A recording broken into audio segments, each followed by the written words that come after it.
আসসালামু আলাইকুম বন্ধুরা, এমএস পার্সোনাল ব্লগ চ্যানেলের পক্ষ থেকে আপনাদের সকলকে অনেক অনেক শুভেচ্ছা জানিয়ে আজকে একটি নতুন ভিডিও নিয়ে আমি চলে আসলাম আপনাদের সামনে। তো আশা করছি সকলে অনেক অনেক ভালো আছেন। তো চলুন আজকের ভিডিওটি দেখা যাক। আজকের ভিডিওটি এই যে একটা ট্যাঙ্ক আমার ছাদের উপরে, এই ট্যাঙ্কটা আমরা কিন্তু বানিয়ে নিয়েছিলাম মিস্ত্রিকে দিয়ে। বানানোর একটাই কারণ ছিল যে এখন আমরা মাছ, মাংস, ডিম যেটাই খাচ্ছি 100টার মধ্যে 90 ভাগই কিন্তু সার দেওয়া। তো আমরা যেহেতু গ্রামে বাস করি সেহেতু আমরা এখনও কিন্তু মাঝে মাঝে বিলের মাছ কিংবা নদীর মাছ এগুলো পেয়ে থাকি। তো যখন আমরা এগুলো দেখতে পাই বেশি কিনতে পারি না, কারণ এগুলো রাখার কিন্তু জায়গা সেরকম থাকে না। তো সেই জন্য আমরা এই ট্যাঙ্কটা বানানোর পরিকল্পনা করেছিলাম এবং বানিয়েছি। এই যে মাছগুলো 1.5 মাস থেকে এখানে আছে, একটা মাছও কিন্তু নষ্ট হয়নি।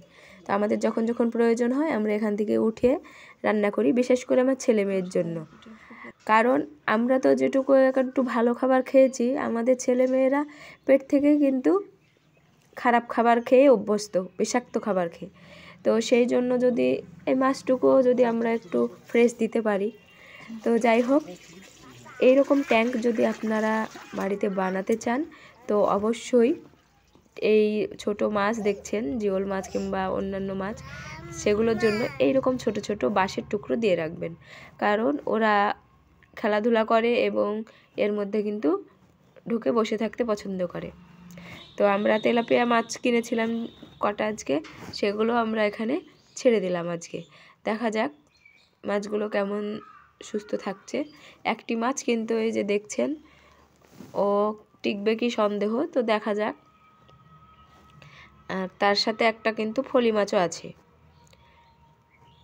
তো আপনারা যদি চান তাহলে আমার এই আইডিয়াটা আপনারা কাজে লাগিয়ে আপনাদেরও ছাদে একটা ছোট ট্যাঙ্ক বানিয়ে নিতে পারেন। এমনভাবে বানানো আছে এতে ছাদের কিন্তু কোনো রকমের ক্ষতি হবে না। তো এই যে কচুরিপানা, এই কচুরিপানাগুলো আমাদের তুলে রাখা ছিল, আগেও ছিল। তো পরিষ্কার করার জন্য ট্যাঙ্কটা আমরা কচুরিপানাগুলো সরিয়ে রেখেছিলাম, আবার দিয়ে দিলাম। কচুরিপানাগুলো থাকলে ভালো লাগে জলটা দেখতে।